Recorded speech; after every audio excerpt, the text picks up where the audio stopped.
Welcome to ASRS's Journal of Vitreoretinal Diseases Authors Forum. I'm your host, Dr. Timothy Murray, Editor-in-Chief of JVRD. On each episode of the JVRD Authors Forum, I will interview innovative retinal researchers on their studies featured only in JVRD and how these studies will impact our patients' care in our clinics. Tune in to hear directly from investigators about the clinical implications of the newest and highest quality research in the field of retina. Hello, I'd like to welcome Dr. Andre Witkin, Associate Professor at Tufts University and Chairman of the ASRS ReST Committee, to speak to us about the recent ReST presentation in the January-February JVRD issue on retinal vasculitis associated with intravitreal injection of pegcetacoplan. Welcome, Andre. Thanks very much, Tim. It's a pleasure to be here. So this has really been a hot topic for you and the ReST Committee, and really for all of our colleagues. Could you give me a brief overview of the presentation and how that came to be? Yes, absolutely. So in February of 2023, pegcetacoplan was approved for treatment of dry AMD. And after approval, the ASRS started receiving adverse event reports from that drug. As you know, the ASRS has a mechanism by which adverse events can be reported to the ASRS, and there's the ReST committee, a safety committee that analyzes those reports. And so we first started hearing reports in around April 2023 of intraocular inflammation from the drug. And then starting in July, as most people know by now, we started receiving reports of retinal vasculitis associated with the drug. So the goal of this report was to analyze those reports.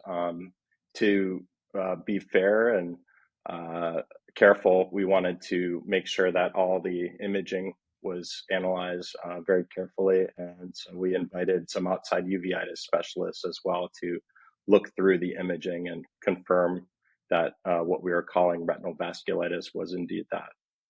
For those of us using intravitreal biologics, the concept of inflammation, intraocular inflammation, and even retinal vasculitis and retinal occlusive vasculitis wasn't new, but it was surprising initially for this drug. Is that correct? That is correct. Yeah, it was not. The reason it was surprising is it was not seen in the clinical trials for this drug or other complement inhibitor drugs. And you know, we've been studying these kinds of drugs for several years and haven't seen these types of cases in the clinical trials. It always seems interesting to me when we see complications that we haven't seen in a well-designed, well-controlled clinical trial. How do you think of those episodes in real-world use? I think there's a number of factors or reasons why we see these kinds of events. First of all, they're very rare or rare enough where we're not necessarily going to pick them up in clinical trials. And the second reason is because we're using these drugs in patients who wouldn't necessarily fit into the categories of the clinical trials. And so there may be additional risk factors. For example, a patient may have had a history of uveitis where they might have been excluded from a trial, but end up having this type of reaction. Andre, I think one of the things that was striking was in the 14 eyes that were reported, this occurred after the first injection in all cases. Was that correct? That is correct. Of all the cases that were confirmed to be retinal vasculitis by our outside imaging experts, they all happened after the first pegcetacoplan injection. And really, in a way, this was a first-in-class FDA-approved molecule for this condition. So we really didn't have, other than clinical trial data, much experience to base our use on it. Is that how you looked at this also? Yeah, absolutely. I think there's a lot that we're still learning about with these drugs because they're first-in-class drugs. We are still learning how to counsel our patients about them, about the risk profile. You know, even before this came out, there are a number of additional risks that were different than in anti-VEGF drugs, which is what we're used to counseling our patients about. And, this is another additional new effect that we're just now learning about.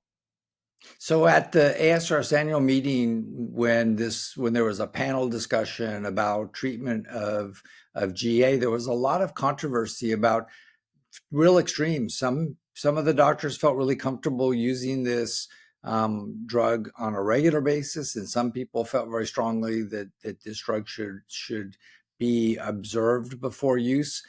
How do you put this report into the clinical spectrum of use? I think there's two big differences between these drugs, or with dry AMD and wet AMD drugs. One difference is that in wet AMD drugs, you're looking for vision improvement, and also the patients are presenting with a dramatic vision decrease. So they're very frightened about that. And we know our drugs can lead to significant vision improvement. And a big difference with this drug is that we're looking to maintain vision. So we're not necessarily going to be seeing dramatic positive effects of the drug. So that's the first difference. And then the second difference is that like I was saying, there's these additional risks involved. So the counseling for patients is much different with GA drugs. And I think the process of counseling it's a much longer process for GA patients, whereas with wet AMD, we're often treating right away, Right. At the first visit. Yeah, and I look at this and I think that these novel complications are really such that the patient discussion is very different. I have patients that are unhappy receiving an anti-VEGF every time, even when I can show them the benefit on the OCT and they can see some improvement in their visual acuity. So it's going to be, to me, interesting how we have this discussion with patients and how we get them involved. So there were two ways to deliver this drug that were looked at in the study. One was every month and one was every other month.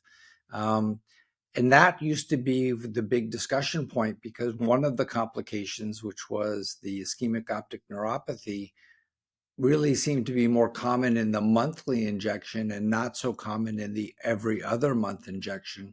But the benefit in slowing the progression of the GA seemed to be so much better in monthly versus every month. So how do you put all that together in your thoughts about how you use this drug?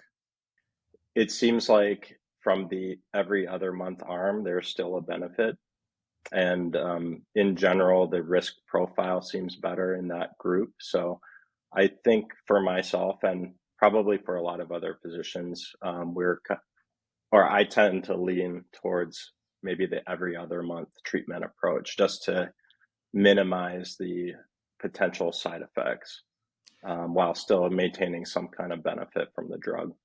And one of the things that was unique about this paper, because it came out from the ReST committee, was how much work went into the evaluation of the cases in the manuscript. I think much more aggressive than many of our publications. So I think that going outside of the committee itself to experts that were in the ASRS but not on the ReST committee, that was relatively a novel approach to this.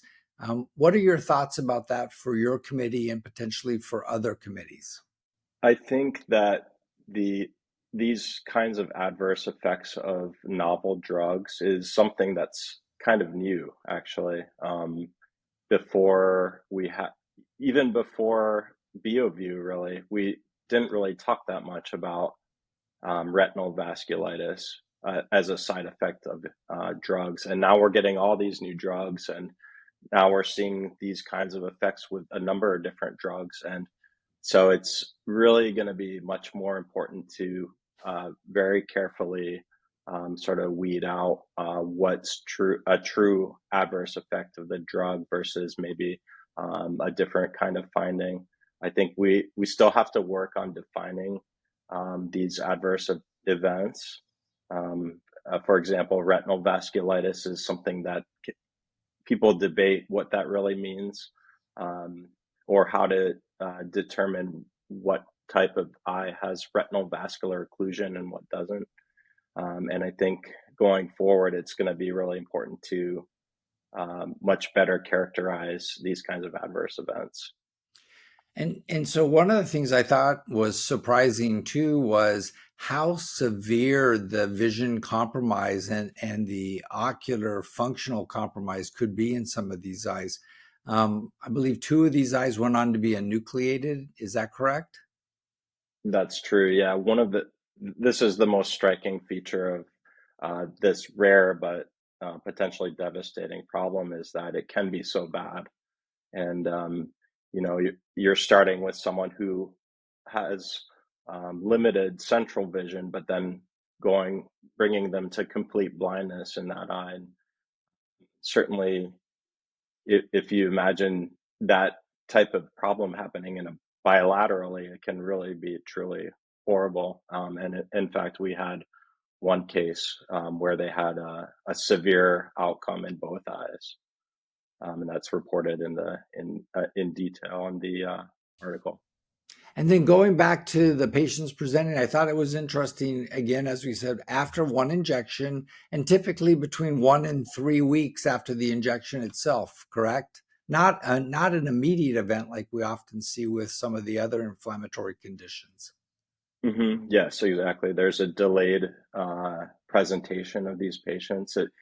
All of them presented within 1 month of the injection. And so one of the things we think is important is that if you're going to treat someone bilaterally, it's a good idea to wait for at least a month before considering treating the other eye. I think that's an excellent clinical pearl is not to treat both eyes at the first setting of injection because of this potential concern. And I do think that staggering them by a month is a reasonable approach. Now, are you thinking once you start treating and there's not an issue after the first injection, do we feel that means that drug will not have a complication related to vasculitis, or is it that we really just don't have enough experience yet to know? I think it's hard to definitively say that that's always going to be the case. It is currently true that all of these cases we've seen so far happen after the first injection, but we can't necessarily say that it's not possible for it to happen after a later injection. So I think it's still something that people should be looking for. Even after the first and second injection, you still want to look at the eye for inflammation before retreating. I think the idea for every intravitreal injection of a biologic is look at the eye before you inject to assure that there's no active inflammation. I think that's kind of a game changer for every one of the biologics we inject. But I also think that, we need more information going forward, and you've suggested that. But I really want to compliment you and the ReST committee and acknowledge Peter Kaiser, who, of course, was chair through some of the earlier experience with this, for how well you represented our society and our members. So I'd like to thank you for speaking with us today and remind everyone that your manuscript is published in January-February issue of JVRD, and it does have the opportunity for some good detail related to each of the cases in a lot more concrete presentation. So Dr. Witkin, thank you very much for joining us. Well, thanks really much. I really appreciate your time. And one additional thing I want to mention is this is still an ongoing story. And if there's additional cases that are coming out in people's practice, please go onto the ASRS website and report to that under the adverse event tab, because we're still continuing to learn about this disease. Excellent point. Excellent comment. Thank you very much. Thanks. Thanks for tuning in to the JVRD Authors Forum. You can watch and listen to more episodes on the ASRS YouTube channel and on popular podcast directories, including Apple Podcasts, Google Podcasts, and Spotify. Visit www.asrs.org/JVRD Forum on the ASRS website to learn more. See you soon.